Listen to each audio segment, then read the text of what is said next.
অপ্রয়োজনীয় কাজকে বাদ দিন, শুধুমাত্র গুরুত্বপূর্ণ কাজের প্রতি মনোনিবেশ করুন। তাহলে দেখবেন আপনার সফলতা আপনার দুয়ারের গোড়ায় চলে এসেছে। নিজের সময় ও এনার্জি খুব হিসাব করে ব্যয় করুন। আমি একটি গল্পের মাধ্যমে আপনাদেরকে এই বিষয়টা বুঝিয়ে দিচ্ছি। একটি গ্রামে আশা নামে একটি ছেলে বাস করত। সে খুব দরিদ্র পরিবারের ছেলে। তার পড়াশোনা চালিয়েছে খুব কষ্ট করে। তার বাবা ছিলেন দিনমজুর, মাসেই ছোটবেলায় মারা গেছেন। বাবা আবার বিয়ে করেছেন, তবে এই মা খুব ভালো ছিল। আশার একটা বোনও ছিল। আবার এই মায়ের দুটো ছেলে হয়েছিল। এতগুলো লোকের পেট চালানো আশার বাবার পক্ষে খুব কষ্টকর হয়ে পড়ত। আশা যখন ক্লাস 9-এ পড়ে তখন থেকে টিউশনি পড়াতো। ছোট ছোট ভাই বোনদের ও কখনো অন্য জায়গায় টিউশনি দিতে হয়নি। আশাই তাদের পড়ানোর দায়িত্ব নিয়েছিল। সে সকলকে পড়িয়ে রাত 1টা 2টো পর্যন্ত পড়াশোনা করত। পাড়ার সকলে তার নাম করত। ধীরে ধীরে বড় হতে লাগলো তারা। আশা কলেজ পাশ করে চাকরির পড়া পড়ছিল। সে মনে হয় রাতে ভালো করে ঘুমাতো না। সারাদিন প্রায় বই নিয়ে পড়ে থাকতো। কোনো অপ্রয়োজনীয় কাজে মন দিত না। কিন্তু বিকালবেলা একটু বার হতো বন্ধু বান্ধবের সাথে, একটু রাস্তা হেঁটে আবার বাড়ি ফিরে পড়তে বসতো। তখনও সে টিউশনি করে সংসারের বেশিরভাগ খরচ মেটাতো। তার সাথে সাথে ছোট ছোট ভাই বোনরাও টিউশনি করানো শুরু করলো। আশা দিনের পর দিন এক এক করে চাকরির পরীক্ষা দিয়েই চলেছে, কিন্তু সফল হতে পারছিল না। হঠাৎ একদিন স্কুল সার্ভিস কমিশনের রেজাল্ট বার করলো, আর সেটাতে আশা পাশ করলো। রীতিমতো চাকরিও পেয়ে গেল। তারপরেও সে থেমে যায়নি, আরও পড়াশোনায় মনোযোগ দিল। এবার তার টার্গেট কলেজ সার্ভিস। সে সেটাও পেয়ে গেল, মানে কলেজ সার্ভিস কমিশনেও চাকরি পেয়ে গেল। সে এখন কলেজের প্রফেসর। এবার সে ভালো একটা মেয়ে দেখে বিয়ে করলো।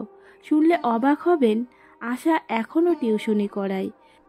যেসব ছেলে মেয়েরা চাকরির পরীক্ষা দেয় তাদেরকে সে পড়ায়, আর নিজেও পিএইচডি করছে।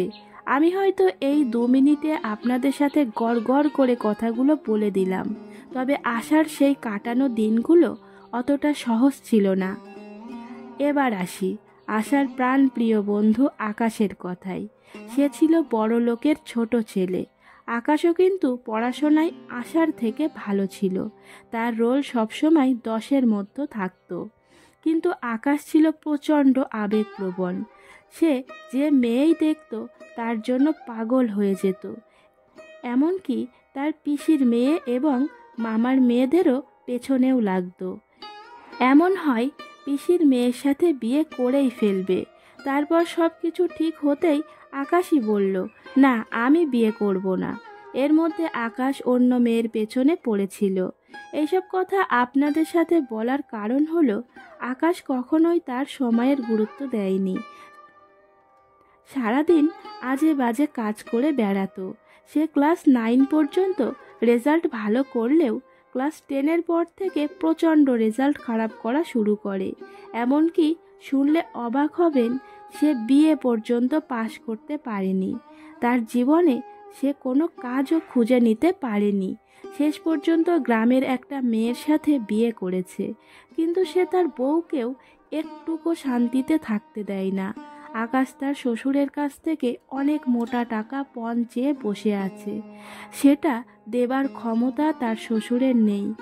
আকাশের বিয়ে 6 বছর হয়ে গেছে, তাও সে এখনও তার বউকে হুমকি দেয়, ওই টাকা যদি তোর বাপ না দেয় তাহলে তোকে ডিভোর্স দেব। আকাশের বাবা স্কুলে গ্রুপ ডিতে কাজ করত। তিনি যা পেনশন পেত তা দিয়ে কোনো রকম সংসার চলত। 7 মাস হলো আকাশের বাবা মারা গেছে। সেই পেনশন তার মা পেত। মাও 2 মাস হলো মারা গেছে। আকাশ এখন পুরো বেকার। মাঝে মাঝে লোকের জমিতে মজুরি খাটে। নিজের অল্প একটু জমি আছে, সেটাতে চাষ করে। আর বাড়িতে 3 বেলা বউয়ের সাথে ঝগড়া করে। এদিকে আকাশ বউয়ের কোনো খরচ বহন করে না। আকাশের বউ পঞ্চায়েতে একটি কাজ করে সে তার খরচ চালায়। তাহলে আপনারাই বলুন, আশা আর আকাশের মধ্যে কে এখন সুখে আছে? আশার মতো আকাশও যদি একটু সিরিয়াস হতো তাহলে আকাশের জীবনটা এই রকম হতো না। এখন আশা বিন্দাস আছে, মাসে লাখ টাকার উপর ইনকাম, আর আকাশ এখন দিনমজুর। তাহলে বন্ধুরা, আপনারাই ভাবুন কার মতো করে আপনারা জীবন যাপন করতে চান, আশা না আকাশের মতো করে?